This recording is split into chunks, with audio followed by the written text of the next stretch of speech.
Digestive system जो है उसके बारे में मैंने यहाँ पे बहुत ही शॉर्टकट में सारी इंफॉर्मेशन दी है। जो आप चाहो तो एक पूरे लॉन्ग क्वेश्चन का आंसर दे सकते हो उसमें, ठीक है। वीडियो स्टार्टिंग के पहले कुछ भी बताने से पहले मैं हमेशा की तरह एक ही रिक्वेस्ट करूँगी, बेल आइकन पे प्रेस कर दीजिए और वीडियो को ज़्यादा से ज़्यादा शेयर कीजिए, लाइक कीजिए। तो अब टॉपिक पे चलते हैं। डाइजेस्टिव सिस्टम आपका 2 पार्ट्स में डिवाइड होता है। पहला आपका एलिमेंट्री कैनाल होता है जिसे हम लोग GIT भी बोलते हैं, गैस्ट्रोइंटेस्टाइनल ट्रैक्ट। दूसरा हमारा क्या होता है, एसोसिएटेड ऑर्गन, जिसे ऑर्गन ग्लैंड दोनों आप बोथ बोल सकते हो, ठीक है। तो अब एलिमेंट्री कैनाल आपका माउथ से एनस तक होता है। एसोसिएटेड ऑर्गन का सेंस है वो आपका, ये पार्ट आपके डाइजेस्टिव सिस्टम का ही होता है, बट ये कुछ चीज़ों का सिक्रेशन करता है, इसीलिए हम लोग इसको क्या बोलते हैं, एसोसिएटेड ऑर्गन बोलते हैं। तो अब एलिमेंट्री कैनाल में आपका माउथ जो है, स्टार्टिंग माउथ से होती है। माउथ में आप लोग नॉर्मली जानते हो, कभी भी हम लोग खाना खाते हैं तो माउथ का काम क्या होता है, उस जो फूड पार्टिकल होते हैं उनको ब्रेक डाउन करता है। उसके बाद उसमें पाए जाने वाले सलाइवा के थ्रू उसको क्या करता है, वो मिक्स करता है, ठीक है। दांतों के द्वारा उसको चबाता है, चिव्ड करता है।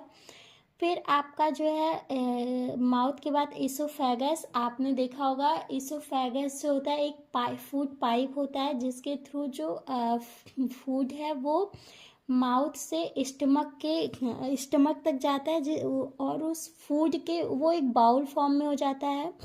उस बाउल के मूवमेंट को हम लोग पेरिस्टाइटल मूवमेंट बोलते हैं, काफ़ी इम्पोर्टेंट है। फिर ईसोफेगस के बाद आपका आता है स्टमक, जो कि स्टमक में क्या होता है, हमारा जो फूड होता है उसमें पाए जाने वाले एंजाइम डाइजेस्ट होंगे, प्रोटीन डाइजेस्ट होगा, और जो फैट है वो क्या होगा, छोटे छोटे पार्टिकल्स में ब्रेक डाउन हो जाएगा। फिर स्टमक के बाद जो हमारा फूड है वो स्मॉल इंटेस्टाइन में आएगा। स्मॉल इंटेस्टाइन में जो मतलब ज़्यादा से ज़्यादा न्यूट्रिएंट्स क्या होते हैं वो एब्जॉर्ब हो जाते हैं। जो बचे हुए पार्ट होते हैं जैसे वाटर हो गया आपका, ये और इलेक्ट्रोलाइट, ये हमारे कहाँ जाते हैं, लार्ज इंटेस्टाइन में एब्जॉर्ब होते हैं। और जो सम अमाउंट में आप कह सकते हो, मतलब थोड़े बहुत इसमें आपके वेस्ट भी क्या बोलते हैं उसको, स्टोर किए जाते हैं, ठीक है। तो आपका जो ये पूरा प्रोसीजर है, मतलब एक क्वेश्चन इसमें से और उठता है कि आपके जो वाटर है उसका एब्जॉर्प्शन कहाँ होता है, तो उसका आंसर क्या होता है हमारा, लार्ज इंटेस्टाइन में। लार्ज इंटेस्टाइन में हमारे वाटर का एब्जॉर्प्शन होगा। उसके बाद फिर लार्ज इंटेस्टाइन के बाद जो भी चीज़ें बचेंगी, जो वेस्ट प्रोडक्ट होगा वो हमारे रेक्टम में स्टोर होगा, और वो वेस्ट प्रोडक्ट एनएस के थ्रू हमारा क्या होगा, एलिमिनेट हो जाएगा। इतनी चीज़ें क्लियर हुई। आपके माउथ से लेके एनएस तक के फंक्शन को मैंने बहुत ही शॉर्टकट में 1 शॉट में समझा दिया है, ठीक।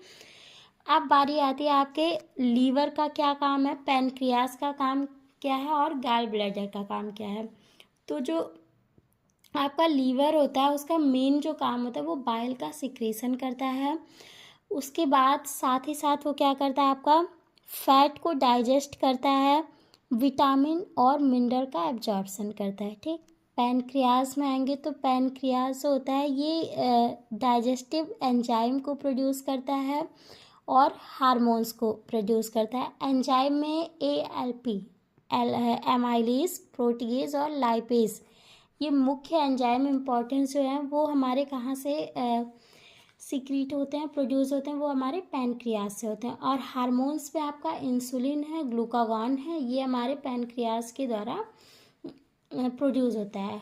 फिर लास्ट आपका है गॉल ब्लैडर, जो कि बाइल जूस को या बाइल जो भी आपके पैनक्रियाज से लीवर से बाइल सीक्रेट हो रहा उसको क्या करता है, स्टोर करने का काम करता है, और उसे स्मॉल इंटेस्टाइन में रिलीज करने का काम करता है, ठीक।